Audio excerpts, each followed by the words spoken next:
کہ تم کوچ کرنے سے پہلے پہلے اس لشکر کا ہراول دستہ اس ٹیلے کے پیچھے سے نمودار ہوتا ہوا دیکھ لوگے۔ اس کی باتیں سن کر مکی لشکر کے حوصلے پست ہو گئے، عزائم ڈھیلے پڑ گئے۔ چنانچہ ابو سفیان نے ایک قافلے کے ذریعے سے یہ پیغام بھیجا، لوگ تمہارے خلاف ہیں، ان سے ڈرو۔ یہ پیغام انہوں نے اس لیے بھیجا کہ مسلمان ان کی طرف نہ آئیں۔ جہاں تک مسلمانوں کا تعلق ہے، اس دھمکی کا ان پر کوئی اثر نہ ہوا۔ اس دھمکی نے ان کے ایمان کو اور بڑھا دیا۔ اللہ تعالی سورہ آل عمران کی آیت 173 میں فرماتے ہیں، اس نے ان کے ایمان کو اور بڑھا دیا اور انہوں نے کہا اللہ ہمارے لیے کافی ہے اور وہ بہترین کارساز ہے۔ آگے سورہ آل عمران آیت 174 میں فرمایا، چنانچہ وہ اللہ کی نعمت اور فضل کے ساتھ پلٹے، انہیں کسی برائی نے نہ چھوا اور انہوں نے اللہ کی رضامندی کی پیروی کی اور اللہ بڑے فضل والا ہے۔ اس سال یعنی 3 ہجری میں سیدنا حسن رضی اللہ عنہ پیدا ہوئے۔ نبی کریم صلی اللہ علیہ وسلم نے سیدنا عمر فاروق رضی اللہ عنہ کی بیٹی سیدہ حفصہ رضی اللہ عنہا سے نکاح کیا۔ سیدہ زینب بنت خزیمہ رضی اللہ عنہا سے بھی نکاح فرمایا، لیکن یہ چند ماہ زندہ رہیں۔ وراثت کا قانون بھی اسی سال نازل ہوا۔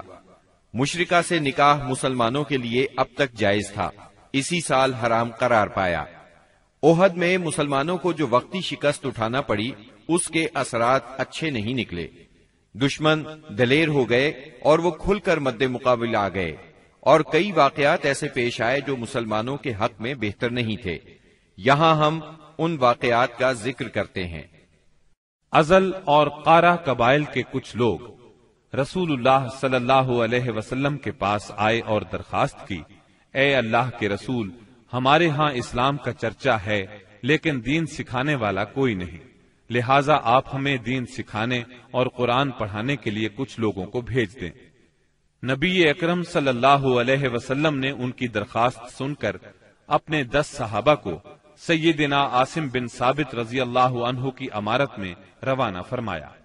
جب یہ لوگ رجی کے مقام پر پہنچے تو ان لوگوں نے غداری کی اور قبیلہ حذیل کی ایک شاخ بنو لحیان کو ان پر چڑھا لائے۔ ان کے قریباً 100 تیر اندازوں نے انہیں ایک ٹیلے پر گھیر لیا۔ پھر انہیں یہ عہد و پیمان دیا کہ اگر وہ لڑے بغیر نیچے اتر آئیں تو وہ انہیں قتل نہیں کریں گے۔ ان کی بات سن کر سیدنا عاصم رضی اللہ عنہ نے اترنے سے انکار کر دیا اور اپنے ساتھیوں کے ساتھ مل کر جنگ شروع کر دی۔ اس طرح اس جنگ میں 7 صحابہ شہید ہو گئے، 3 باقی رہ گئے۔ کفار نے پھر وہی عہد دیا، چنانچہ وہ تینوں ٹیلے سے اتر آئے، مگر کفار نے بد عہدی کی اور انہیں باندھ لیا۔ اس پر ان میں سے ایک نے کہا، یہ تمہاری پہلی بد عہدی ہے، میں تم لوگوں کے ساتھ نہیں جاؤں گا۔ کفار نے انہیں قتل کر دیا اور باقی 2 کو مکے لے چلے۔ مکے لے جا کر ان دونوں کو بیچ دیا۔ یہ دونوں خبیب بن عدی اور زید بن دسنہ رضی اللہ عنہما تھے۔ سیدنا خبیب رضی اللہ عنہ نے غزوہ بدر میں حارث بن عامر بن نوفل کو قتل کیا تھا، لہذا انہیں کچھ عرصے تک قید میں رکھ کر تنعیم لے جایا گیا اور قتل کر دیا گیا۔ انہوں نے قتل سے پہلے 2 رکعت نماز ادا کی اور ان پر بد دعا کی، پھر چند اشعار پڑھے۔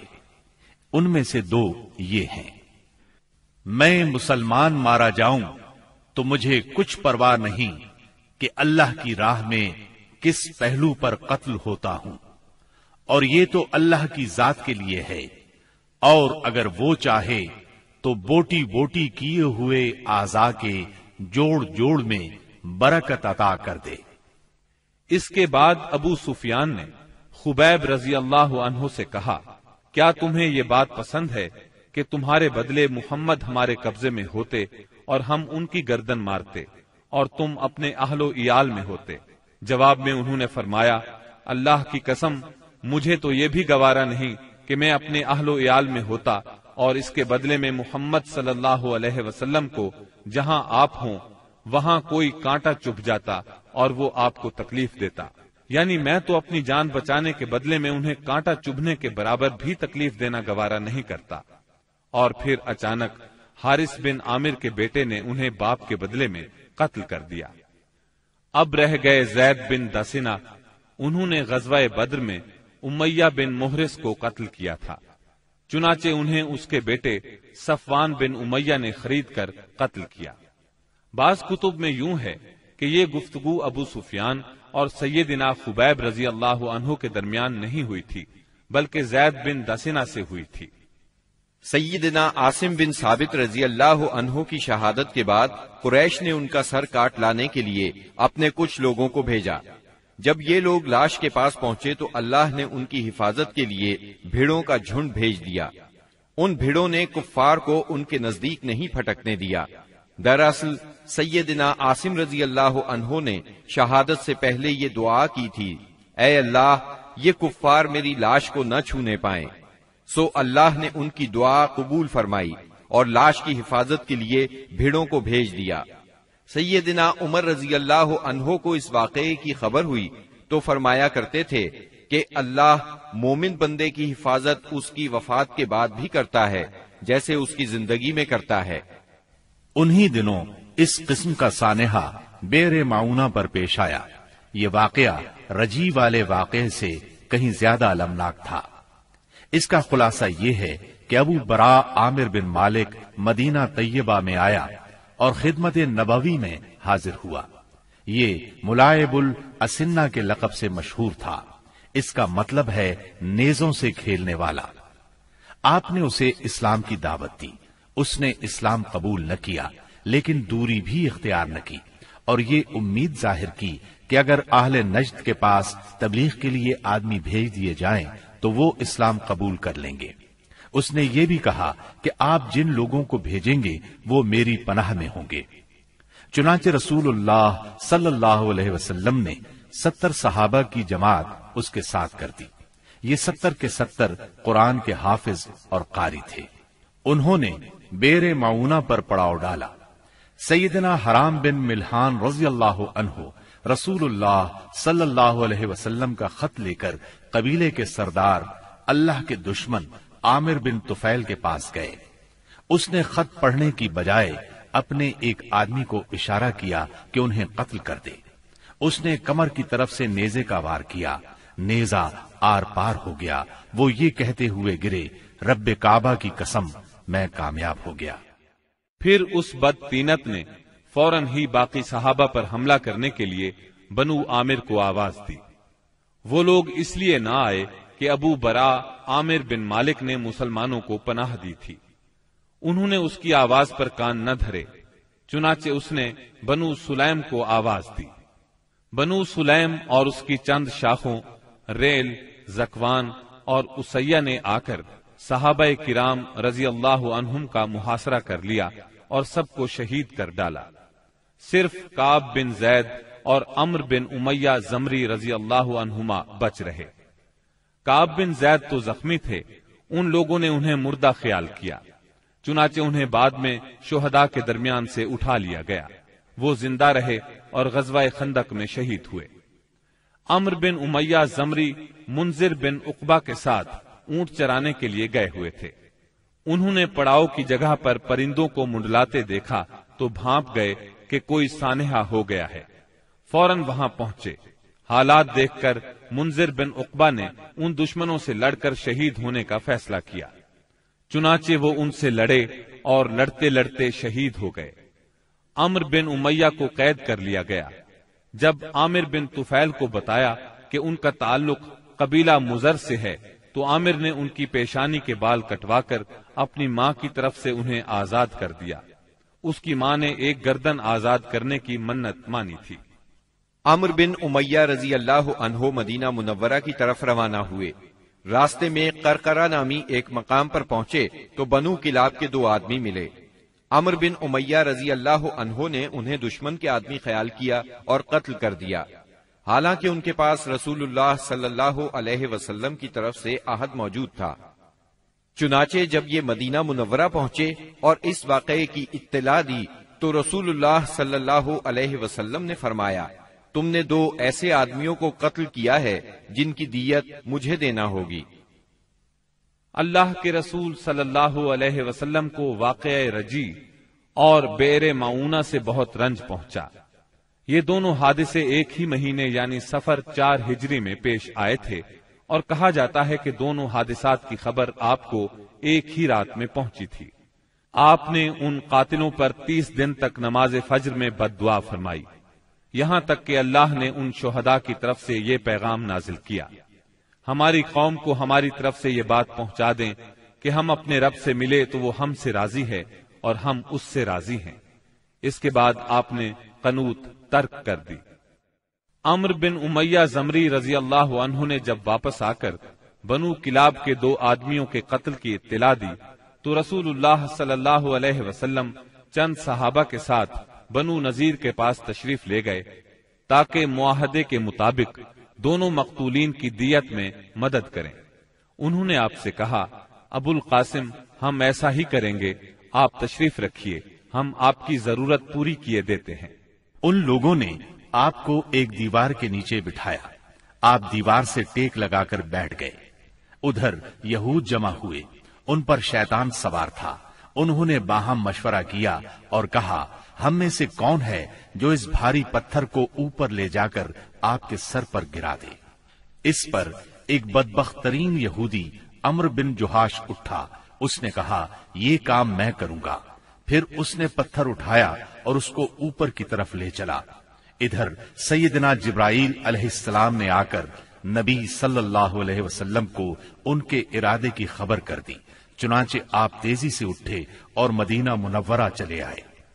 بعد میں صحابہ رضی اللہ عنہم بھی آپ سے آ ملے، آپ نے انہیں سازش سے آگاہ فرمایا۔ اس واقعے پر نبی کریم صلی اللہ علیہ وسلم نے محمد بن مسلمہ رضی اللہ عنہ کو بنو نذیر کے پاس بھیجا۔ ان کے ذریعے سے آپ نے یہود کو پیغام دیا، تم لوگ مدینے سے نکل جاؤ، اب تم یہاں نہیں رہ سکتے، تمہیں 10 دن کی مہلت ہے، اس کے بعد جو یہاں نظر آیا اس کی گردن مار دی جائے گی۔ رسول اللہ صلی اللہ علیہ وسلم کے اس فرمان پر یہودیوں نے وہاں سے چلنے کی تیاری شروع کر دی، لیکن اسی دوران میں رئیس المنافقین عبداللہ بن ابی نے انہیں کہلا بھیجا، ڈٹ جاؤ اور یہاں سے نکلنے سے انکار کر دو، میرے ساتھ 2000 جنگجو ہیں، وہ تمہارے ساتھ تمہارے قلعوں میں داخل ہوں گے اور تمہاری حفاظت کی خاطر جان دے دیں گے، اور بنو قریظہ اور بنو غطفان بھی تمہاری مدد کریں گے۔ اس کا پیغام سن کر یہود نے اپنے اندر قوت اور مضبوطی محسوس کی اور رسول اللہ صلی اللہ علیہ وسلم سے کہلا بھیجا کہ ہم یہاں سے نہیں جائیں گے، آپ جو کر سکتے ہیں کر لیں۔ یہ سن کر رسول اللہ صلی اللہ علیہ وسلم نے کہا، اللہ اکبر۔ صحابہ رضی اللہ عنہم نے بھی مل کر کہا، اللہ اکبر۔ نبی صلی اللہ علیہ وسلم نے مدینہ منورہ کا انتظام سیدنا ابن ام مکتوم رضی اللہ عنہ کو سونپا اور جھنڈا سیدنا علی رضی اللہ عنہ کو مرحمت فرما کر بنو نذیر کے علاقے کا رخ کیا۔ وہاں پہنچ کر ان کا محاصرہ کر لیا۔ انہوں نے بھی اپنے قلعوں اور گڑھیوں میں پناہ لے لی اور اسلامی لشکر پر تیر اور پتھر برسانے لگے۔ نبی صلی اللہ علیہ وسلم نے دیکھا کہ کھجور کے درخت اور باغات ان کے لیے ڈھال بنے ہوئے ہیں، چنانچہ آپ نے ان کو کاٹ دینے اور جلا دینے کا حکم فرمایا۔ اس عمل سے یہودیوں کے حوصلے ٹوٹ گئے اور اللہ نے ان کے دلوں پر مسلمانوں کا رعب طاری فرما دیا۔ چنانچہ 6 روز بعد یا ایک دوسری روایت کے مطابق 15 روز بعد انہوں نے اس شرط پر ہتھیار ڈال دیے کہ وہ مدینہ منورہ سے جلا وطن ہو جائیں گے۔ اس موقع پر بنو قریظہ بھی ان سے الگ تھلگ رہے۔ منافقین کے سردار اور ان کے حلیفوں نے بھی وعدہ خلافی کی اور ان کی مدد کو نہ آئے۔ رسول اللہ صلی اللہ علیہ وسلم نے انہیں اجازت دی کہ وہ ہتھیاروں کے سوا جو ساز و سامان چاہیں لے جا سکتے ہیں، چنانچہ ان سے جو کچھ ہو سکا لے گئے، یہاں تک کہ دروازے، کھڑکیاں، کھوٹیاں اور چھتوں کی کڑیاں تک لے گئے۔ اللہ تعالی سورۃ الحشر کی آیت 2 میں اس بارے میں فرماتے ہیں، وہ اپنے ہاتھوں اور اہل ایمان کے ہاتھوں اپنے گھر برباد کر رہے تھے، پس اے اہل بصیرت عبرت پکڑو۔ اس جلا وطنی کے بعد ان کی اکثریت اور بڑے لوگوں نے خیبر میں قیام کیا۔ ان کا ایک چھوٹا گروہ ملک شام جا بسا۔ رسول اللہ صلی اللہ علیہ وسلم نے ان کی زمین اور علاقہ خاص مہاجرین اولین میں تقسیم فرما دیا۔ صرف 2 انصاری صحابہ ابو دجانہ اور سہل بن حنیف رضی اللہ عنہما کو ان کی تنگ دستی کے سبب اس میں سے عطا فرمایا۔ اس کے علاوہ آپ اسی میں سے اپنی ازواج مطہرات کا سال بھر کا خرچ نکالتے تھے۔ اس کے بعد جو کچھ بچتا اسے جہاد کی تیاری کے لیے ہتھیاروں اور گھوڑوں کی خریداری میں صرف فرماتے تھے۔ آپ نے ان کے پاس سے 50 خود اور 300 تلواریں بھی پائیں۔ ابو سفیان نے احد میں اعلان کیا تھا کہ اگلے سال جنگ ہوگی، چنانچہ شعبان 4 ہجری کی آمد پر رسول اللہ صلی اللہ علیہ وسلم نے اس کے اعلان کے مطابق بدر کا رخ کیا۔ وہاں 8 دن ٹھہر کر ابو سفیان کا انتظار کرتے رہے۔ آپ کے ساتھ 1500 کا لشکر اور 10 گھوڑے تھے۔ جھنڈا سیدنا علی رضی اللہ عنہ کے ہاتھ میں تھا۔ آپ نے مدینے کا انتظام عبداللہ بن رواحہ رضی اللہ عنہ کے سپرد کیا تھا۔ دوسری طرف ابو سفیان بھی 2000 کا لشکر لے کر روانہ ہوا، جس میں 50 سوار تھے۔ مر الزہران پہنچ کر مجنہ نام کے مشہور چشمے پر پڑاؤ ڈالا، لیکن شروع ہی سے ان پر روب سا طاری تھا۔ واپسی کے بہانے سوچنے لگا۔ بالآخر یہاں پہنچ کر اس نے اپنے ساتھیوں سے کہا، جنگ اس وقت مناسب ہوتی ہے جب شادابی ہو اور ہریالی ہو، تاکہ جانور چر سکیں اور تم بھی دودھ پی سکو۔ اس وقت خشک سالی ہے، لہذا میں تو واپس جا رہا ہوں، تم بھی واپس چلے چلو۔ اس پر پورا لشکر کسی مخالفت کے بغیر واپس ہو گیا۔ مسلمانوں کو جب ان کے واپس ہونے کی خبر ملی تو انہوں نے اپنا سامان تجارت فروخت کیا، خوب نفع کمایا اور اس شان سے واپس لوٹے کہ ہر دشمن پر ان کی دھاک بیٹھ چکی تھی اور ہر طرف امن و امان قائم ہو چکا تھا۔ چنانچہ 1 سال سے زیادہ عرصہ گزر گیا اور دشمنوں کو کچھ کرنے کی جرت نہ ہوئی۔ اسی وجہ سے رسول اللہ صلی اللہ علیہ وسلم کو آخری حدود تک امن پھیلانے کا موقع ملا۔ چنانچہ ربیع الاول 5 ہجری میں ڈاکوؤں کی سرکوبی کے لیے دومت الجندل تشریف لے گئے اور یوں ہر طرف امن و امان ہو گیا۔ بنو نذیر مدینہ منورہ سے نکلنے کو تو نکل گئے، مگر خیبر پہنچ کر انہوں نے اپنی سازشوں کا جال سارے ملک عرب میں پھیلا دیا۔ ان کے رئیسوں نے مکے جا کر قریش کو آمادہ کیا۔ قبیلہ غطفان کو خیبر کی آدھی پیداوار کا لالچ دے کر اپنے ساتھ ملا لیا۔ بنی اسد ان کے حلیف تھے، وہ بھی اٹھ کھڑے ہوئے۔ غرض سب مل ملا کر 10,000 کا بھاری لشکر مدینہ منورہ کی طرف روانہ ہوا۔ جب نبی اکرم صلی اللہ علیہ وسلم کو ان کی چڑھائی کی خبر ملی تو آپ نے صحابہ کرام رضی اللہ عنہم سے مشورہ کیا۔ سیدنا سلمان فارسی رضی اللہ عنہ نے مشورہ دیا کہ شہر کے 3 اطراف میں دشوار گزار پہاڑ، مکانات اور کھجوروں کے گھنے باغات ہیں جو پناہ کا کام دیتے ہیں۔ صرف شمالی سمت کھلی ہے، اگر وہاں خندق کھود دی جائے تو شہر کا حملہ روکا جا سکتا ہے۔ آپ نے یہ رائے پسند کی، لہذا آپ نے اسی جانب ہرہ شرقیہ اور غربیہ کے درمیان کا سب سے تنگ مقام منتخب کیا، جو کم و بیش 1 میل ہے۔ وہاں خندق کھود کر دونوں ہروں کو ملا دیا۔ مغرب میں یہ خندق سلا پہاڑی کے شمال سے شروع ہوتی تھی اور مشرق میں مقام شیخین کے پاس ہرہ شرقیہ کے ایک بڑھے ہوئے سرے سے جا ملتی تھی۔ آپ نے ہر 10 آدمیوں کو 40 ہاتھ خندق کھودنے کا کام سونپا اور خود بھی خندق کھودنے اور مٹی ڈھونے میں شریک ہو گئے۔ لوگ رجز پڑھتے اور آپ جواب دیتے، نیز آپ رجز پڑھتے اور لوگ جواب دیتے تھے۔ لوگوں نے خندق کھودنے میں بڑی مشقتیں برداشت کی، بالخصوص سردی اور بھوک کی شدت۔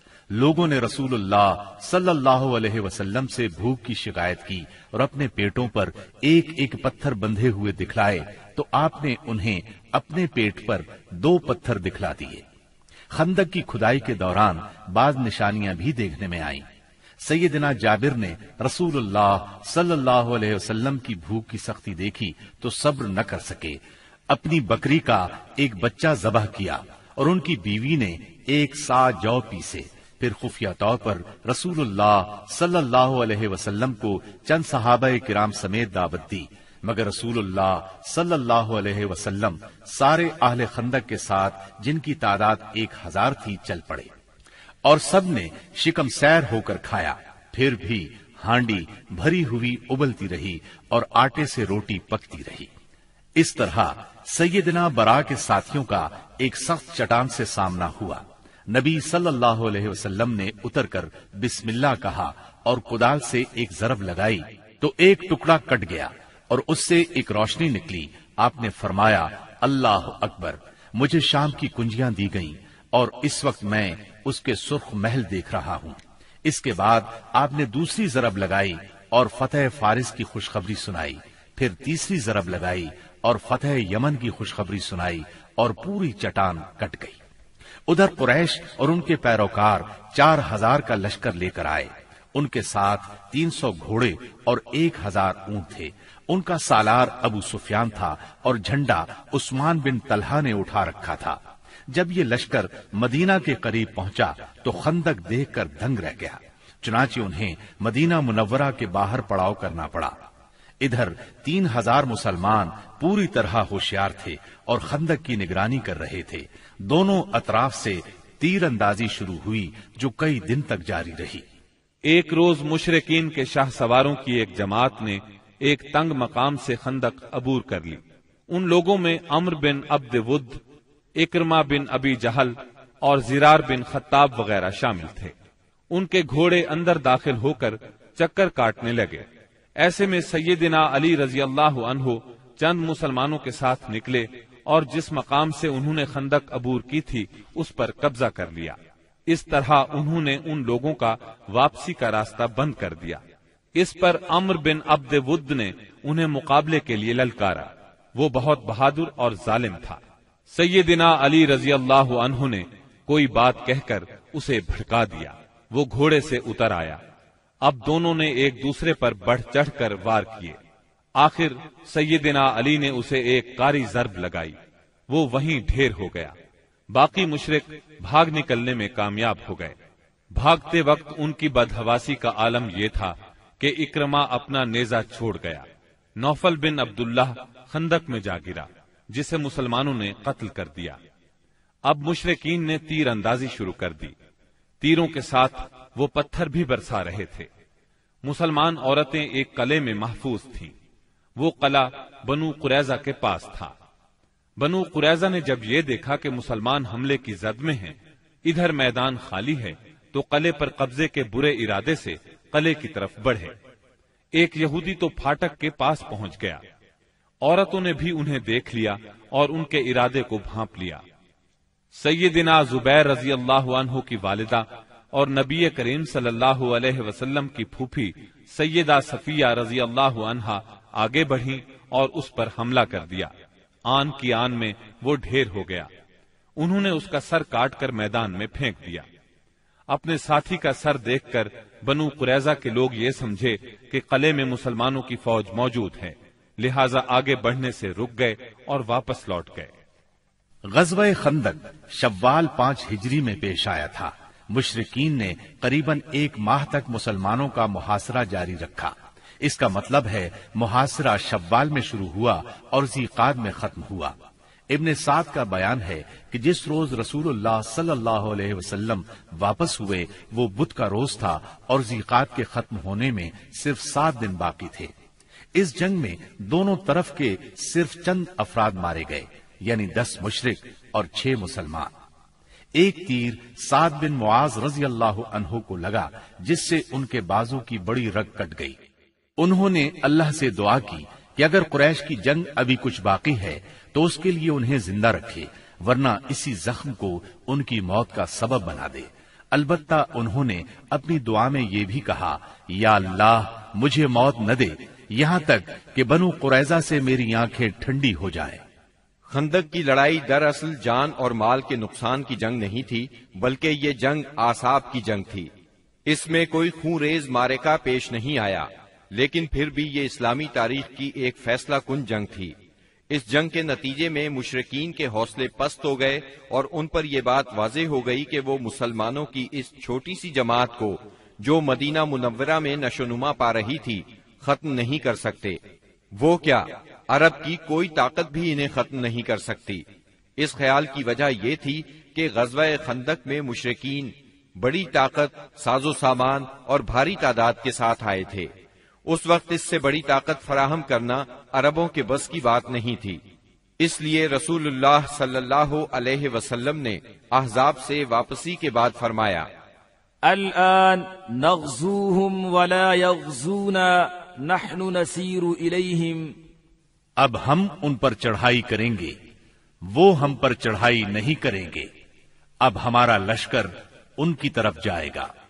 نبی اکرم صلی اللہ علیہ وسلم غزوہ خندق سے واپس آنے کے بعد ابھی ہتھیار اور کپڑے اتار کر ام سلمہ رضی اللہ عنہا کے گھر میں غسل کر کے فارغ ہی ہوئے تھے کہ جبرائیل علیہ السلام تشریف لے آئے اور بنو قریظہ کی طرف نکلنے کا حکم دیتے ہوئے فرمایا، میں آگے آگے جا رہا ہوں، ان قلعوں میں زلزلہ برپا کروں گا اور ان کے دلوں میں روب ڈالوں گا۔ یہ کہہ کر وہ فرشتوں کے ساتھ روانہ ہو گئے۔ ادھر رسول اللہ صلی اللہ علیہ وسلم نے لوگوں میں منادی کرائی کہ جو شخص سن رہا ہے اور اطاعت پر قائم ہے وہ عصر کی نماز بنو قریظہ میں پڑھے۔ اس کے بعد آپ نے مدینہ منورہ کا انتظام ابن ام مکتوم رضی اللہ عنہ کو سونپا اور سیدنا علی رضی اللہ عنہ کو جنگ کا علم دے کر ہراول دستے کے طور پر ایک جماعت کے ساتھ آگے روانہ فرمایا۔ بنو قریظہ نے انہیں دیکھا تو نبی کریم صلی اللہ علیہ وسلم کو برا بھلا کہنے لگے، مذاق اڑانے لگے۔ ادھر اعلان سن کر مسلمان بھی جھٹ پٹ تیار ہوئے اور نکل پڑے۔ بعض لوگ ابھی راستے میں تھے کہ عصر کا وقت ہو گیا، چنانچہ کچھ لوگوں نے وہیں نماز پڑھ لی اور کچھ نے بنو قریظہ پہنچ کر نماز پڑھی۔ رسول اللہ صلی اللہ علیہ وسلم بھی مہاجرین اور انصار کے ساتھ نکلے۔ آپ نے بنو قریظہ کے دیار میں پہنچ کر انا نامی کنویں پر پڑاؤ ڈالا۔ اللہ تعالیٰ نے بنو قریظہ کے دلوں پر ایسا روب طاری کیا کہ وہ اپنے قلعوں اور گڑھیوں سے نکل ہی نہ سکے، انہیں لڑائی کی جرت نہ ہوئی۔ مسلمانوں نے بھی سختی سے محاصرہ جاری رکھا۔ جب یہود نے دیکھا کہ محاصرہ طول پکڑتا جا رہا ہے تو چاہا کہ اپنے بعض مسلمان حلیفوں سے مشورہ کریں، چنانچہ انہوں نے رسول اللہ صلی اللہ علیہ وسلم سے درخواست کی کہ وہ ابو لبابہ کو بھیج دیں تاکہ ان سے مشورہ کر لیا جائے۔ آپ نے ابو لبابہ کو بھیج دیا۔ انہیں دیکھ کر مرد حضرات ان کی طرف دوڑ پڑے، عورتیں اور بچے ان کے سامنے دھاڑے مار کر رونے لگے۔ اس کیفیت کو دیکھ کر ابو لبابہ رضی اللہ عنہ پر رقت طاری ہو گئی۔ اس پر یہود نے کہا، کیا آپ مناسب سمجھتے ہیں کہ ہم محمد صلی اللہ علیہ وسلم کے فیصلے پر ہتھیار ڈال دیں؟ انہوں نے کہا، ہاں یہی کرنا چاہیے۔ ساتھ ہی انہوں نے ہاتھ سے اپنے حلق کی طرف اشارہ کیا۔ اس کا مطلب یہ تھا کہ ذبح کر دیے جاؤ گے۔ تاہم انہیں فوراً ہی احساس ہوا کہ یہ اشارہ کر کے انہوں نے اللہ اور اس کے رسول صلی اللہ علیہ وسلم سے خیانت کی ہے۔ چنانچہ وہاں سے واپس لوٹے تو سیدھے مسجد نبوی میں پہنچے، خود کو ایک ستون سے باندھ لیا اور قسم کھائی، اب مجھے اللہ کے رسول صلی اللہ علیہ وسلم ہی اپنے ہاتھ مبارک سے کھولیں گے۔ رسول اللہ صلی اللہ علیہ وسلم کو اس کی اطلاع ہوئی تو آپ نے فرمایا، اگر وہ میرے پاس آ گئے ہوتے تو میں ان کے لیے مغفرت کی دعا کر دیتا، لیکن جب وہ یہ کام کر بیٹھے ہیں تو ہم بھی انہیں چھوڑے رکھیں گے یہاں تک کہ اللہ ہی ان کے بارے میں فیصلہ فرما دے۔ ادھر محاصرے نے مزید طول پکڑا تو بنو قریظہ کے حوصلے بالکل پست ہو گئے۔ چنانچہ 25 روز کے بعد انہوں نے اپنے آپ کو رسول اللہ صلی اللہ علیہ وسلم کے حوالے کر دیا اور کہا، آپ ہمارے بارے میں جو فیصلہ مناسب سمجھیں وہ کریں۔ آپ نے مردوں کو باندھ لیا، عورتوں اور بچوں کو علیحدہ کر لیا۔ اس پر قبیلہ اوس کے لوگوں نے عرض کیا، یہ ہمارے حلیف ہیں، ان پر رحم فرمائیں، جس طرح خزرج کے حلیفوں بنو قینقاع پر احسان فرمایا تھا۔ آپ نے فرمایا، کیا آپ لوگ اس بات پر راضی ہیں کہ آپ کے بارے میں آپ ہی کا ایک آدمی فیصلہ کر دے؟ انہوں نے کہا، کیوں نہیں، ہمیں یہ بات منظور ہے۔ آپ نے سیدنا سعد بن معاذ رضی اللہ عنہ کو بلوا بھیجا۔ انہیں غزوہ خندق میں زخم لگا تھا، اس کی وجہ سے وہ مدینہ منورہ میں تھے۔ انہیں گدھے پر سوار کر کے لایا گیا۔ جب یہ رسول اللہ صلی اللہ علیہ وسلم کے قریب پہنچے تو آپ نے فرمایا، اپنے سردار کی طرف اٹھو۔ چنانچہ یہ لوگ اٹھ کر ان کے استقبال کے لیے گئے۔ انہیں دونوں طرف سے گھیر لیا اور کہنے لگے، سعد اپنے حلیفوں کے بارے میں حسن سلوک کیجیے گا۔ سیدنا سعد رضی اللہ عنہ خاموش تھے، انہوں نے ان کی بات کا کوئی جواب نہ دیا۔ جب لوگوں نے بہت زور دیا تو بولے، اب وقت آ گیا ہے، سعد کو اللہ تعالی کے بارے میں کسی ملامت کرنے والے کی ملامت کی پرواہ نہیں۔ یہ سن کر بعض لوگ وہیں سے مدینہ منورہ کی طرف پلٹ آئے اور قیدیوں کی موت کا اعلان کر دیا۔ جب سیدنا سعد رضی اللہ عنہ اترے اور انہیں بتایا گیا کہ بنو قریظہ ان کی ثالثی پر رضامند ہیں تو انہوں نے فیصلہ سنایا، مردوں کو قتل کر دیا جائے، عورتوں اور بچوں کو قیدی بنا لیا جائے اور اموال تقسیم کر دیے جائیں۔ رسول اللہ صلی اللہ علیہ وسلم نے فرمایا، تم نے ان کے بارے میں وہی فیصلہ کیا ہے جو 7 آسمانوں کے اوپر سے اللہ تعالی کا فیصلہ ہے۔ یہ فیصلہ یہودی شریعت کے مطابق تھا، بلکہ ان کی شریعت کے فیصلے کے مقابلے میں زیادہ رحم اور نرمی پر مبنی تھا۔ سیدنا سعد رضی اللہ عنہ کے اس فیصلے کے بعد بنو قریظہ کو مدینہ منورہ لایا گیا اور بنو نجار کی ایک عورت کے گھر میں قید کر دیا گیا۔ یہ حارث کی بیٹی تھی۔ اس کے بعد مدینہ منورہ کے بازار میں خندقیں کھودی گئیں، پھر انہیں ایک ایک گروہ کر کے لے جایا گیا اور ان خندقوں میں ان کی گردنیں ماری گئیں۔ ان کی تعداد 400 کے قریب تھی۔ یہ بھی کہا جاتا ہے کہ 6 اور 700 کے درمیان تھی۔ انہی کے ساتھ بنو نذیر کا سردار حیی بن اخطب بھی مارا گیا۔ یہ یہود کے ان 20 سرداروں میں سے تھا جنہوں نے قریش اور غطفان کو غزوہ احزاب کے لیے تیار کیا تھا۔ پھر بنو قریظہ کے پاس آ کر انہیں عہد شکنی پر اکسایا تھا، یہاں تک کہ انہوں نے مسلمانوں کی زندگی کے مشکل ترین اوقات میں ان کے ساتھ غداری کی تھی، اور غداری کرتے وقت حیی بن اخطب سے یہ شرط لگائی تھی کہ یہ بھی ان کے ساتھ رہے گا اور جو حشر ان کا ہوگا وہی اس کا بھی ہوگا۔ چنانچہ محاصرہ ختم ہونے اور ہتھیار ڈال دینے کے بعد یہ بھی ان کے ساتھ قتل کر دیا گیا۔ جب بنو قریظہ کا کام تمام ہو گیا تو بندہ صالح سیدنا سعد بن معاذ رضی اللہ عنہ کی دعا قبول ہو گئی۔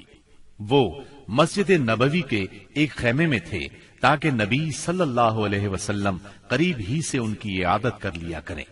ایک دن ان کے اوپر سے ایک بکری گزر گئی، اس سے ان کا زخم تازہ ہو گیا اور ہنسلی کی ہڈی کے پاس سے خون بہ نکلا۔ اس قدر خون جاری ہوا کہ ان کی موت واقع ہو گئی۔ ان کا جنازہ مسلمانوں کے ساتھ ساتھ فرشتوں نے بھی اٹھایا اور ان کی موت پر رحمان کا عرش لرز اٹھا۔ ادھر ابو لبابہ رضی اللہ عنہ پر 6 راتیں گزر چکی تھیں۔ نماز کے لیے ان کی بیوی انہیں کھول دیتی تھی، اس کے بعد وہ پھر خود کو ستون سے باندھ لیتے تھے۔ آخر سیدہ ام سلمہ رضی اللہ عنہا کے گھر میں ان کی توبہ نازل ہوئی۔ سیدہ ام سلمہ رضی اللہ عنہا نے انہیں بشارت دی تو لوگ انہیں کھولنے کے لیے دوڑ پڑے، لیکن انہوں نے ان سب کو روک دیا اور کہا، رسول اللہ صلی اللہ علیہ وسلم کے سوا مجھے کوئی نہ کھولے۔ آخر نبی کریم صلی اللہ علیہ وسلم نماز فجر کے لیے نکلے تو انہیں کھول دیا۔ غزوہ بنو قریظہ کے بعد مسلمانوں نے اور کئی فوجی کاروائیاں انجام دی۔ ان میں اہم کاروائیاں یہ ہیں: سمامہ بن اسال نبی صلی اللہ علیہ وسلم کو اور آپ کے لائے ہوئے دین کو سخت ناپسند کرتے تھے، چنانچہ محرم 6 ہجری میں مسیلمہ کذاب کے حکم سے بھیس بدل کر نبی صلی اللہ علیہ وسلم کو قتل کرنے نکلے۔ ادھر نبی صلی اللہ علیہ وسلم نے محمد بن مسلمہ رضی اللہ عنہ کو 30 سواروں کے ساتھ زریہ کے اطراف میں بھیجا تھا تاکہ بنی بکر بن کلاب کو تنبیہ کریں۔ زریہ بصرہ کے راستے میں مدینہ منورہ سے 7 رات کے فاصلے پر واقع ہے۔ ان سواروں نے واپس آتے ہوئے سمامہ بن اسال کو دیکھ لیا، انہیں ان پر شک گزرا، چنانچہ گرفتار کر کے مدینہ منورہ لے آئے اور مسجد کے ایک ستون سے باندھ دیا۔ نبی کریم صلی اللہ علیہ وسلم وہاں سے گزرے تو فرمایا، سمامہ تمہارے نزدیک کیا ہے؟ انہوں نے کہا، اے محمد، میرے نزدیک خیر ہے۔ اگر قتل کرو گے تو ایک خون والے کو قتل کرو گے، اگر احسان کرو گے تو ایک قدردان پر احسان کرو گے، مال چاہتے ہو تو مانگو، جو چاہو گے دیا جائے گا۔ نبی صلی اللہ علیہ وسلم ان کی بات سن کر مسکرا دیے اور انہیں ان کے حال پر چھوڑ کر آگے بڑھ گئے۔ دوسرے دن نبی کریم صلی اللہ علیہ وسلم پھر اس طرف سے گزرے تو آپ نے فرمایا، سمامہ تمہارا کیا حال ہے؟ وہ بولے، میں ٹھیک ہوں۔ اگر قتل کرو گے تو ایک قصاص والے کو قتل کرو گے، اگر احسان کرو گے تو ایک قدردان پر احسان کرو گے، اگر مال چاہتے ہو تو مانگو، جو چاہو گے دیا جائے گا۔ آپ ان کی بات سن کر مسکرائے اور آگے بڑھ گئے۔ تیسرے دن پھر یہی گفتگو ہوئی۔ اس روز آپ نے فرمایا، سمامہ کو چھوڑ دو۔ صحابہ کرام رضی اللہ عنہم نے انہیں چھوڑ دیا۔ اس کے بعد انہوں نے غسل کیا اور مسلمان ہو گئے۔ اسلام لانے کے بعد وہ بولے، اللہ کی قسم، اسلام لانے سے پہلے روئے زمین پر کوئی چہرہ میرے نزدیک آپ کے چہرے سے زیادہ قابل نفرت نہیں تھا، لیکن اب آپ کا چہرہ میرے نزدیک روئے زمین پر سب سے زیادہ محبوب ہو گیا ہے، اور اللہ کی قسم، روئے زمین پر کوئی دین میرے نزدیک آپ کے دین سے زیادہ ناپسندیدہ نہیں تھا، مگر اب آپ کا دین میرے نزدیک تمام ادیان سے زیادہ پسندیدہ ہو گیا ہے۔ واپسی پر سیدنا سمامہ رضی اللہ عنہ عمرے کے لیے مکہ گئے تو قریش نے انہیں اسلام لانے پر ملامت کی۔ اس پر وہ بولے، اللہ کی قسم، تمہارے پاس یمامہ سے گندم کا ایک دانہ بھی نہیں آئے گا جب تک رسول اللہ صلی اللہ علیہ وسلم اس کی اجازت نہ دے دیں۔ چنانچہ واپسی پر انہوں نے اہل مکہ کے لیے گندم فروخت کرنے کی ممانعت کر دی، جس سے وہ مشکل میں پڑ گئے، یہاں تک کہ انہوں نے نبی صلی اللہ علیہ وسلم کو خط لکھا، اس میں اپنی قرابت کا واسطہ دیا اور درخواست کی کہ آپ سمامہ کو لکھ دیں، وہ گندم فروخت کرنے کی اجازت دے دیں۔ آپ نے سمامہ رضی اللہ عنہ کو لکھ دیا۔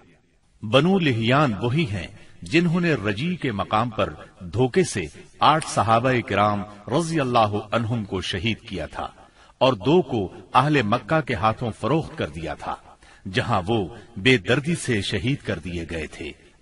یہ لوگ حجاز کے بہت اندر عصفان کی حدود میں آباد تھے، اسی لیے نبی صلی اللہ علیہ وسلم نے ان سے انتقام لینے میں قدر تاخیر سے کام لیا۔ جب کفار کے مختلف گروہوں میں پھوٹ پڑ گئی اور آپ دشمنوں سے کسی قدر مطمئن ہو گئے تو آپ نے مدینہ منورہ کا انتظام ابن ام مکتوم رضی اللہ عنہ کو سونپ کر 200 صحابہ اور 20 گھوڑوں کے ساتھ ربیع الاول 6 ہجری میں بنو لہیان کا رخ کیا اور یلغار کرتے ہوئے بطن غران تک پہنچ گئے۔ یہ امج اور عصفان کے درمیان بطن غران نامی ایک وادی ہے اور اسی جگہ آپ کے صحابہ کرام رضی اللہ عنہم کو شہید کیا گیا تھا۔ آپ نے ان کے لیے دعائے رحمت کی، 2 روز تک یہیں قیام فرمایا۔ ادھر بنو لہیان کو آپ کی آمد کی خبر مل گئی، وہ پہاڑوں کی طرف بھاگ گئے، ان کا کوئی آدمی ہاتھ نہ آ سکا۔ پھر آپ نے عصفان کا قصد کیا اور وہاں سے 10 سواروں کا دستہ آگے بھیجا تاکہ قریش ان کی آمد کا حال سن کر مرعوب ہو جائیں۔ اس دستے نے قراء الغمیم تک کا چکر لگایا۔ اس کے بعد آپ کل 14 دن مدینہ منورہ سے باہر گزار کر واپس مدینے لوٹ آئے۔ جمادی الاولیٰ 6 ہجری میں رسول اللہ صلی اللہ علیہ وسلم نے سیدنا زید بن حارثہ رضی اللہ عنہ کو 170 سواروں کے ساتھ عیس کی جانب روانہ فرمایا۔ انہیں روانہ کرنے کا مقصد یہ تھا کہ وہ شام سے آنے والے ایک قریشی قافلے کو پکڑیں۔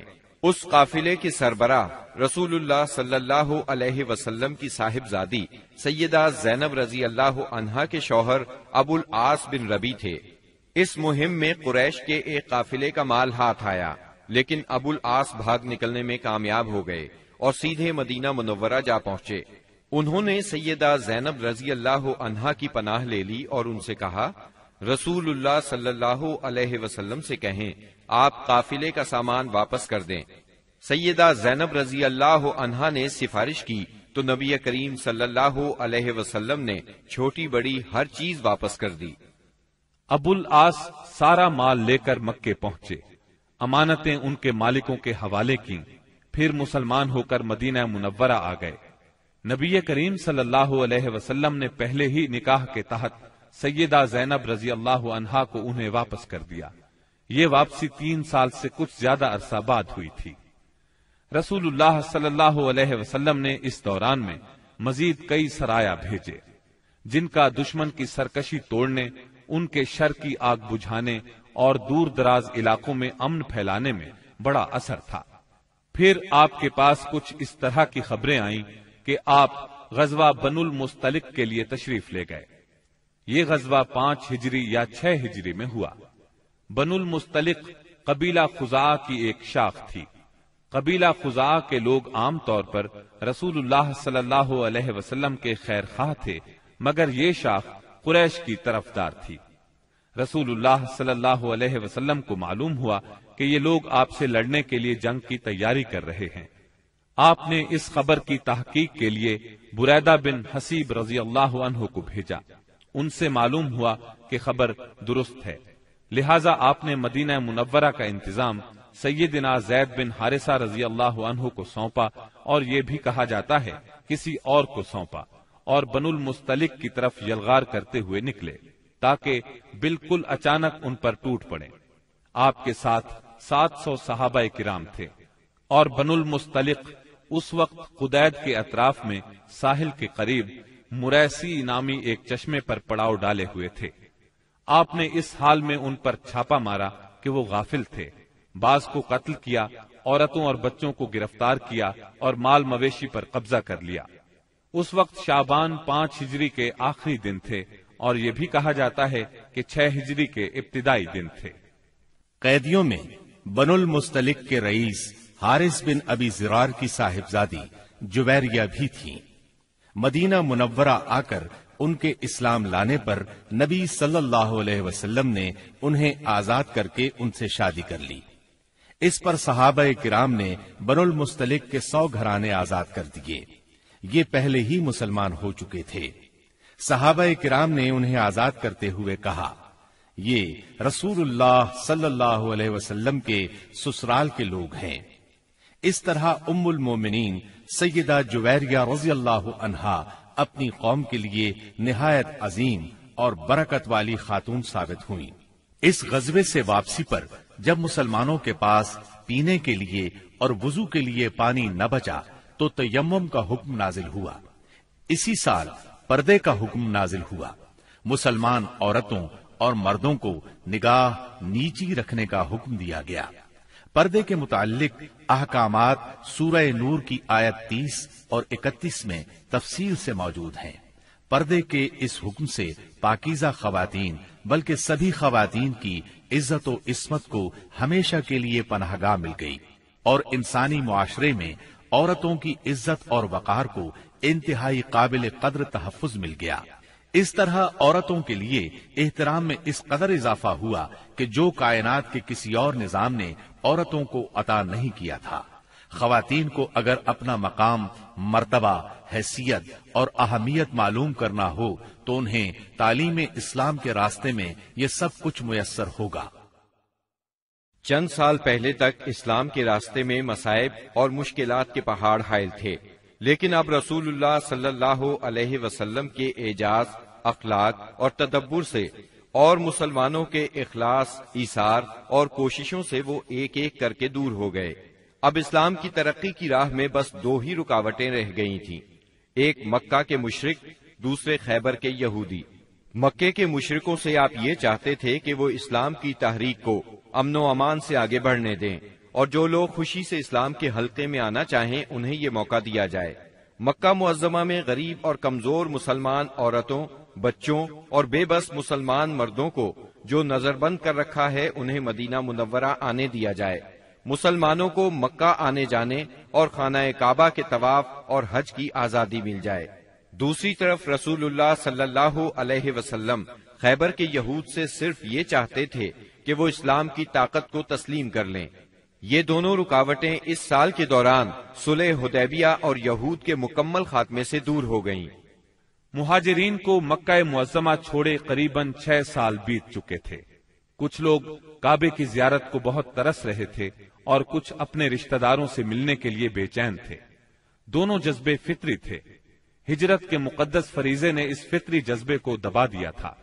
ہجرت کے 6 سال مدینہ منورہ میں رسول اللہ صلی اللہ علیہ وسلم کو خواب دکھلایا گیا کہ آپ اور آپ کے صحابہ امن کے ساتھ مسجد حرام میں داخل ہوئے۔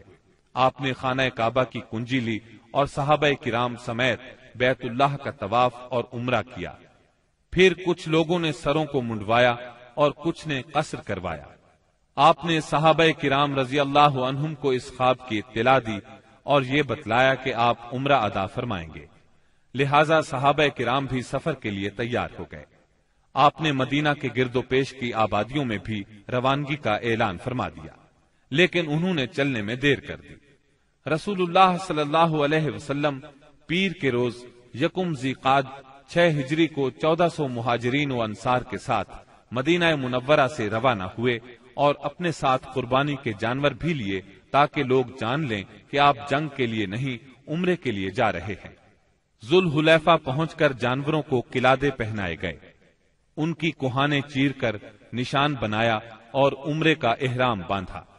نبی صلی اللہ علیہ وسلم نے سفر جاری رکھا۔ عسفان پہنچے تو آپ کو اطلاع دی گئی کہ قریش مسلمانوں کو بیت اللہ سے روکنے اور جنگ کرنے کا تہیہ کیے بیٹھے ہیں۔ انہوں نے ذی طوا میں پڑاؤ ڈال رکھا ہے اور خالد بن ولید کو 200 سواروں کے ساتھ عسفان کے قریب قراء الغمیم بھیج دیا ہے تاکہ وہ مکہ آنے والا راستہ بند رکھیں۔ نیز اپنی مدد کے لیے حلیف قبائل کو بھی جمع کر لیا ہے۔ اس پر رسول اللہ صلی اللہ علیہ وسلم نے صحابہ کرام سے مشورہ کیا کہ کیا کریں۔ یہ حلیف قبائل جو جمع ہوئے ہیں ان کے گھروں پر ہلہ بول دیں یا سیدھے بیت اللہ کا قصد کریں اور جو روکے اس سے لڑے۔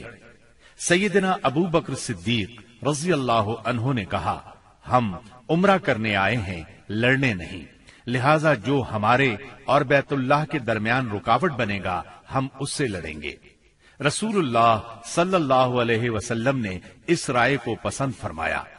ادھر خالد بن ولید نے ظہر کی نماز میں مسلمانوں کو رکوع اور سجدہ کرتے دیکھا تو کہا، یہ لوگ غافل تھے، ہم نے حملہ کیا ہوتا تو انہیں مار لیا ہوتا۔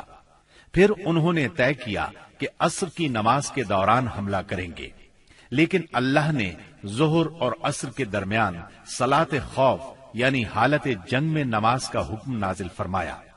اس حکم میں وضاحت کی گئی کہ اس حالت میں مسلمان نماز کس طرح ادا کریں۔ اس طرح خالد بن ولید کے ہاتھ سے یہ موقع بھی جاتا رہا۔ پھر رسول اللہ صلی اللہ علیہ وسلم نے اس راستے کو چھوڑ کر ایک دوسرا راستہ اختیار کیا اور مکے سے نیچے داہنے ہاتھ چل کر سنیت المرار پہنچ گئے، جہاں سے حدیبیہ میں اترتے ہیں۔ وہاں پہنچے تو آپ کی اونٹنی بیٹھ گئی۔ لوگوں نے اسے اٹھانے کی کوشش کی تو بھی نہ اٹھی۔ اب لوگوں نے کہا، قصوا اڑ گئی ہے۔ اس پر آپ نے فرمایا، قصوا اڑی نہیں اور نہ یہ اس کی عادت ہے، بلکہ اسے اس ہستی نے روک رکھا ہے جس نے ہاتھی کو روک دیا تھا۔ پھر آپ نے فرمایا، اللہ کی قسم، یہ لوگ مجھ سے کسی بھی ایسے معاملے کا مطالبہ نہیں کریں گے جس میں اللہ کی حرمتوں کی تعظیم کر رہے ہوں، مگر میں اسے ضرور تسلیم کر لوں گا۔ اس کے بعد آپ نے اونٹنی کو ڈانٹا تو وہ اچھل کر کھڑی ہو گئی۔ پھر آپ نے آگے بڑھ کر حدیبیہ میں پڑاؤ ڈالا۔ اس کے بعد بدیل بن ورقہ خزائی خزاعہ کی ایک جماعت کے ساتھ آیا۔ یہ لوگ رسول اللہ صلی اللہ علیہ وسلم کے خیر خواہ تھے۔ اس نے بتایا کہ قریش آپ سے جنگ کرنے اور آپ کو بیت اللہ سے روکنے کا تہیہ کیے بیٹھے ہیں۔ آپ نے اس سے فرمایا، ہم صرف عمرہ کرنے آئے ہیں، لڑائی کے لیے نہیں آئے، اور ہم صلح کے لیے تیار ہیں، لیکن اگر قریش نے لڑائی ہی پر اصرار کیا تو ہم اس وقت تک لڑتے رہیں گے جب تک کہ میرا سر تن سے جدا نہیں ہو جاتا یا اللہ کا حکم نافذ نہیں ہو جاتا۔ بدیل نے واپس پلٹ کر یہ بات قریش کو بتائی۔ انہوں نے مکرز بن حفص کو بھیجا۔ آپ نے اس سے بھی وہی بات کہی جو بدیل سے کہی تھی۔ اس کے بعد قریش نے حلیف قبائل کے سردار حلیس بن علقمہ کو بھیجا۔ جب وہ نمودار ہوئے تو رسول اللہ صلی اللہ علیہ وسلم نے فرمایا، یہ شخص ایسی قوم سے تعلق رکھتا ہے جو قربانی کے جانوروں کا بہت احترام کرتی ہے، لہذا جانوروں کو کھڑا کر دو۔ صحابہ کرام نے جانوروں کو کھڑا کر دیا اور خود بھی لبیک پکارتے ہوئے اس کا استقبال کیا۔ اس نے یہ حالت دیکھی تو کہا، سبحان اللہ، ان لوگوں کو بیت اللہ سے روکنا ہرگز مناسب نہیں۔ بھلا یہ کیا کہ لخم، جزام اور حمیر کے لوگ تو حج کریں اور عبد المطلب کا بیٹا بیت اللہ سے روک دیا جائے؟ بیت اللہ کے رب کی قسم، قریش برباد ہوئے، یہ لوگ عمرہ کرنے آئے ہیں۔ قریش نے یہ بات سنی تو کہا، بیٹھ جاؤ، تم اعرابی ہو، تمہیں چال بازیوں کا علم نہیں۔ اس کے بعد قریش نے عروہ بن مسعود ثقفی کو بھیجا، اس نے آ کر بات کی۔ رسول اللہ صلی اللہ علیہ وسلم نے اس سے بھی وہی کہا جو بدیل سے کہا تھا۔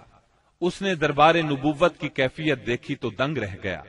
اس نے مکہ واپس جا کر کہا، میں نے قیصر و کسریٰ کے دربار دیکھے ہیں، مگر جیسے جانثار محمد بن عبداللہ کو ملے ہیں ان کی کوئی مثال نہیں۔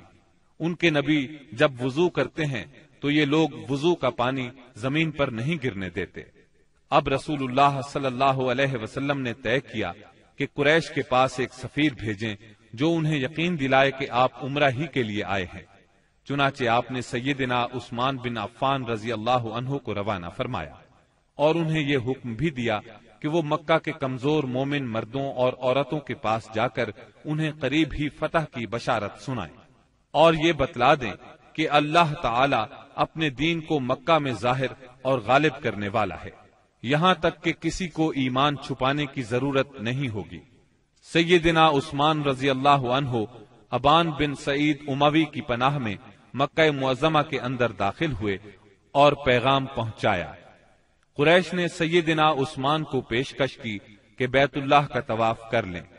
اس پر سیدنا عثمان رضی اللہ عنہ نے فرمایا، یہ کیسے ممکن ہے کہ رسول اللہ صلی اللہ علیہ وسلم کو تو بیت اللہ سے روک دیا جائے اور عثمان طواف کرے؟ پھر انہوں نے سیدنا عثمان رضی اللہ عنہ کو روک لیا۔ غالباً وہ چاہتے تھے کہ آپس میں مشورہ کر لیں، پھر جواب سمیت انہیں رخصت کریں، لیکن ان کے واپس پہنچنے میں دیر ہوئی تو مسلمانوں میں یہ افواہ پھیل گئی کہ انہیں قتل کر دیا گیا ہے۔ چونکہ قاصد کے قتل کا مطلب اعلان جنگ ہے، اس لیے رسول اللہ صلی اللہ علیہ وسلم نے فرمایا، ہم اس جگہ سے ٹل نہیں سکتے یہاں تک کہ ان لوگوں سے مارکہ آرائی نہ کر لیں۔ پھر آپ نے ایک درخت کے نیچے 1400 صحابہ کرام سے بیعت لی۔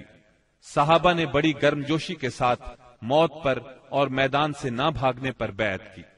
اس موقع پر رسول اللہ صلی اللہ علیہ وسلم نے اپنا ایک ہاتھ دوسرے ہاتھ سے پکڑ کر فرمایا، یہ عثمان کا ہاتھ ہے۔ لیکن جب بیعت مکمل ہو چکی تو سیدنا عثمان رضی اللہ عنہ بھی آ گئے۔ اللہ نے اس بیعت کی فضیلت میں سورۃ الفتح کی آیت 18 نازل فرمائی۔ یقیناً اللہ مومنین سے راضی ہوا جب وہ آپ سے درخت کے نیچے بیعت کر رہے تھے، اور یہیں سے اس کا نام بیعت رضوان مشہور ہوا۔ قریش نے اس بیعت کا حال سنا تو ان پر بڑا زبردست رعب طاری ہوا اور انہوں نے صلح کرنے کے لیے سہیل بن عمرو کو بھیجا۔ سہیل بن عمرو نے لمبی گفتگو کی۔ آخر کار یہ شرائط طے ہوئیں۔ نمبر 1، رسول اللہ صلی اللہ علیہ وسلم اس سال مکے میں داخل ہوئے بغیر لوٹ جائیں گے، اگلے سال مکے آئیں گے اور 3 روز قیام کریں گے۔ ان کے ساتھ کوئی ہتھیار نہیں ہوگا، صرف تلواریں ہوں گی، وہ بھی میان کے اندر۔ نمبر 2، فریقین میں 10 سال کے لیے جنگ بند رہے گی۔ نمبر 3، جو شخص محمد صلی اللہ علیہ وسلم کے عہد میں داخل ہونا چاہے داخل ہو سکتا ہے، اور جو قریش کے عہد میں داخل ہونا چاہے داخل ہو سکتا ہے۔ نمبر 4، قریش کا جو آدمی مسلمانوں کی پناہ میں جائے گا مسلمان اسے قریش کے حوالے کر دیں گے، لیکن مسلمانوں کا جو آدمی قریش کی پناہ میں آئے گا قریش اسے واپس نہیں کریں گے۔ نمبر 5، اس کے بعد آپ نے سیدنا علی رضی اللہ عنہ کو بلایا اور املا کرائی کہ لکھو بسم اللہ الرحمن الرحیم۔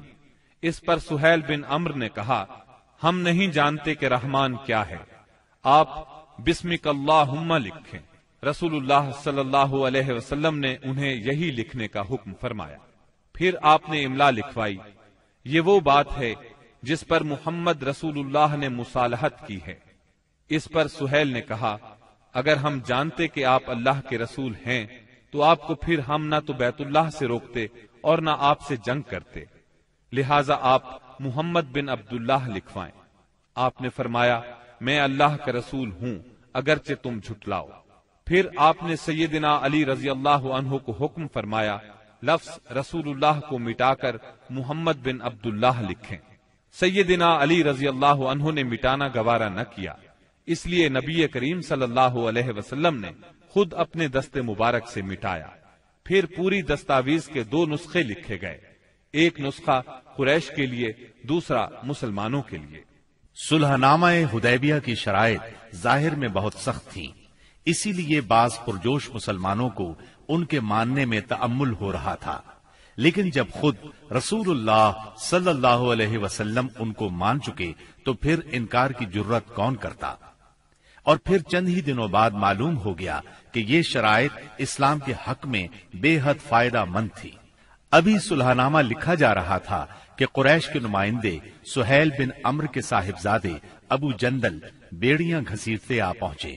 سہیل نے ان کی واپسی کا مطالبہ کر دیا۔ نبی کریم صلی اللہ علیہ وسلم نے فرمایا ابھی تو تحریر مکمل بھی نہیں ہوئی۔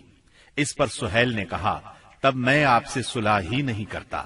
آپ نے فرمایا اچھا تم اسے میری خاطر چھوڑ دو۔ اس نے کہا یہ بھی نہیں ہو سکتا۔ پھر سہیل نے ابو جندل کو مارا۔ ابو جندل نے چیخ کر کہا مسلمانوں، کیا میں مشرکین کی طرف واپس کیا جاؤں گا کہ وہ مجھے میرے دین سے فتنے میں ڈالیں؟ اس پر اللہ کے رسول صلی اللہ علیہ وسلم نے فرمایا صبر کرو اور ثواب کا باعث سمجھو، اللہ تمہارے لیے اور تمہارے علاوہ جو دوسرے کمزور مسلمان ہیں ان سب کے لیے کشادگی اور پناہ کی جگہ بنائے گا۔ ہم نے مشرکین سے صلح کر لی ہے اور ہم نے ان کو اور انہوں نے ہم کو اس پر اللہ کا عہد دے رکھا ہے، اس لیے ہم بدعہدی نہیں کر سکتے۔ اس صلح کا اثر اسلامی دعوت کی رفتار پر بہت اچھا ہوا۔ عام عرب سے ملنے اور انہیں اللہ کی دعوت دینے کا موقع مسلمانوں کے ہاتھ لگا، چنانچہ لوگ بکثرت اسلام میں داخل ہوئے اور صرف 2 سال میں مسلمانوں کی تعداد اتنی ہو گئی کہ 19 برسوں میں نہیں ہوئی تھی۔ اکابرین قریش جو کہ قریش کا نچوڑ تھے، یعنی عمرو بن عاص، خالد بن ولید اور عثمان بن طلحہ جیسے حضرات اپنی رغبت اور مرضی سے مسلمان ہونے کے لیے خدمت نبوی میں حاضر ہوئے، اسلام پر بیعت کی اور اس کے راستے میں جان، مال، صلاحیت، طاقت اور اپنا سب کچھ قربان کرنے کا معاہدہ کیا۔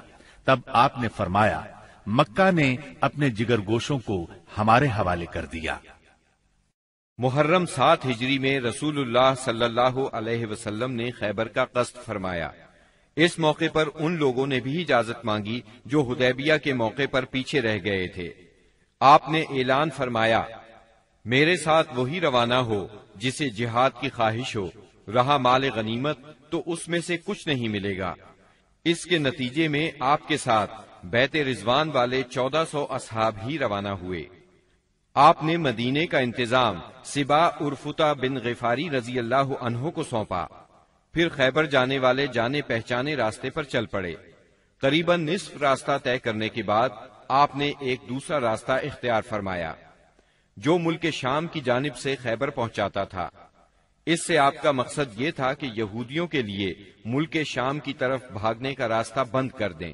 آپ نے سفر کی آخری رات خیبر کے پاس گزاری، مگر یہودی بے خبر رہے۔ پھر فجر کی نماز اندھیرے میں پڑھی اور سوار ہو کر خیبر کا رخ کیا۔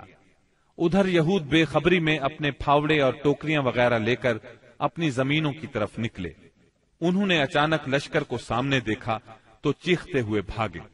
اللہ کی قسم، محمد لشکر سمیت آ گئے۔ نبی صلی اللہ علیہ وسلم نے فرمایا اللہ اکبر، خیبر تباہ ہوا۔ جب ہم کسی قوم کے میدان میں اتر پڑتے ہیں تو ڈرائے ہوئے لوگوں کی صبح بری ہو جاتی ہے۔ خیبر مدینہ منورہ سے 171 کلومیٹر شمال میں واقع ہے۔ اس وقت اس کی آبادی 3 حصوں میں بٹی ہوئی تھی، ایک نطات، دوسرے قتیبہ اور تیسرے شق۔ نطات میں 3 قلعے تھے، حصن نائم، حصن صعب بن معاذ اور حصن قلعہ زبیر۔ شق میں 2 قلعے تھے، حصن ابی اور حصن نزار۔ اور قتیبہ میں 3 قلعے تھے، حصن قموس، حصن وتیح، حصن سلالم۔ ان کے علاوہ خیبر میں مزید قلعے اور گڑھیاں بھی تھیں، مگر وہ چھوٹی تھیں اور طاقت اور حفاظت میں ان کے ہم پلہ نہیں تھی۔ رسول اللہ صلی اللہ علیہ وسلم نے نطاط کے قلعوں کے مشرق میں تیروں کی پہنچ سے دور پڑاؤ ڈالا اور حصن نائم کے محاصرے سے جنگ کا آغاز کیا۔ یہ بہت بلند، محفوظ اور مشکل چڑھائی والا قلعہ تھا اور یہود کی پہلی دفاعی لائن کی حیثیت رکھتا تھا۔ اسی میں ان کا شاہزور بہادر مرحب بھی تھا۔ یہ 1000 مردوں کے برابر مانا جاتا تھا۔ چند روز تک فریقین میں تیر اندازی ہوئی، پھر رسول اللہ صلی اللہ علیہ وسلم نے فتح کی بشارت دیتے ہوئے فرمایا، کل میں جھنڈا ایسے شخص کو دوں گا جو اللہ اور اس کے رسول صلی اللہ علیہ وسلم سے محبت رکھتا ہے اور جس سے اللہ اور اس کے رسول محبت کرتے ہیں۔ آپ کا یہ فرمان سن کر سب انصار اور مہاجرین نے اس آرزو میں رات گزاری کہ جھنڈا اسے دیا جائے۔ صبح ہوئی تو آپ نے فرمایا، علی کہاں ہیں؟ صحابہ کرام نے بتایا، ان کی آنکھ آئی ہوئی ہے۔ آپ نے انہیں بلا بھیجا، وہ لائے گئے۔ آپ نے ان کی آنکھوں میں لعاب دہن لگایا اور دعا فرمائی۔ وہ اسی وقت شفا یاب ہو گئے، گویا انہیں کوئی تکلیف تھی ہی نہیں۔ پھر انہیں جھنڈا دیا اور فرمایا، جنگ سے پہلے انہیں اسلام کی دعوت دو۔ ادھر یہود نے اپنی عورتیں اور بچے شق کے قلعے میں بھیج دیے تھے اور اس صبح طے کیا تھا کہ کھلے میدان میں جنگ کریں گے۔ چنانچہ جب سیدنا علی رضی اللہ عنہ ان کے پاس پہنچے تو انہیں جنگ کے لیے تیار پایا۔ آپ نے انہیں اسلام کی دعوت دی، انہوں نے صاف انکار کر دیا۔ مرحب نے فخر اور غرور سے تلوار لہرائی اور دعوت مبارزت دی، یعنی اپنے مقابلے میں کسی کو بھی آنے کے لیے للکارا۔ اس نے یہ شعر پڑھا، خیبر جانتا ہے کہ میں مرحب ہوں، ہتھیار پوش، بہادر اور تجربہ کار، جب جنگ و پیکار شعلہ زن ہو۔ اس کے مقابلے میں سیدنا عامر بن اقوا رضی اللہ عنہ نمودار ہوئے۔ وہ کہہ رہے تھے، خیبر جانتا ہے میں عامر ہوں، ہتھیار پوش، شہزور اور جنگجو۔ پھر دونوں نے ایک دوسرے پر وار کیا۔ مرحب کی تلوار سیدنا عامر کی ڈھال میں پھنس گئی۔ انہوں نے چاہا کہ اپنی تلوار اس کی پنڈلی پر ماریں، لیکن ان کی تلوار چھوٹی تھی، اس کی پنڈلی تک پہنچنے کی بجائے پلٹ کر خود ان کے گھٹنے میں آ لگی۔ بعد میں انہوں نے اسی چوٹ سے انتقال کیا۔ نبی صلی اللہ علیہ وسلم نے سیدنا عامر کے بارے میں فرمایا، ان کے لیے دگنا اجر ہے، وہ بڑے جانباز مجاہد تھے، کم ہی ان جیسا کوئی عرب روئے زمین پر چلا ہوگا۔ سیدنا عامر رضی اللہ عنہ کے زخمی ہو جانے پر سیدنا علی رضی اللہ عنہ مرحب کے مقابلے پر آئے۔ آپ یہ شعر پڑھ رہے تھے، یعنی میں وہ شخص ہوں کہ میری ماں نے میرا نام حیدر یعنی شیر رکھا ہے، جنگل کے شیر کی طرح خوفناک، میں انہیں سا کے بدلے نیزے کی ناپ پوری کروں گا۔ اس کے بعد مرحب کے سر پر تلوار کا ایسا وار کیا کہ وہ وہیں ڈھیر ہو گیا۔ اس کے بعد مرحب کے بھائی یاسر نے نکل کر مقابلے کی دعوت دی۔ اس کے مقابلے میں سیدنا زبیر بن عوام نکلے اور اسے اس کے بھائی کے پاس پہنچا دیا۔ پھر گھمسان کی لڑائی چھڑ گئی، بہت سے یہودی مارے گئے، جس سے ان کے حوصلے پست ہو گئے اور وہ اپنے مورچے چھوڑ کر بھاگ نکلے۔ مسلمانوں نے ان کا پیچھا کیا اور بزور قلعے میں داخل ہو گئے۔ یہود اس قلعے سے بھاگ کر اس کے ساتھ والے قلعے حصن الصعب میں مورچہ بند ہو گئے۔ ادھر مسلمانوں کو قلعہ حصن نائم میں بہت سا غلہ، کھجوریں اور اسلحہ ملا۔ اس کے بعد مسلمانوں نے سیدنا حباب بن منذر رضی اللہ عنہ کی قیادت میں حصن صعب کا محاصرہ کر لیا۔ یہ محاصرہ 3 دن جاری رہا۔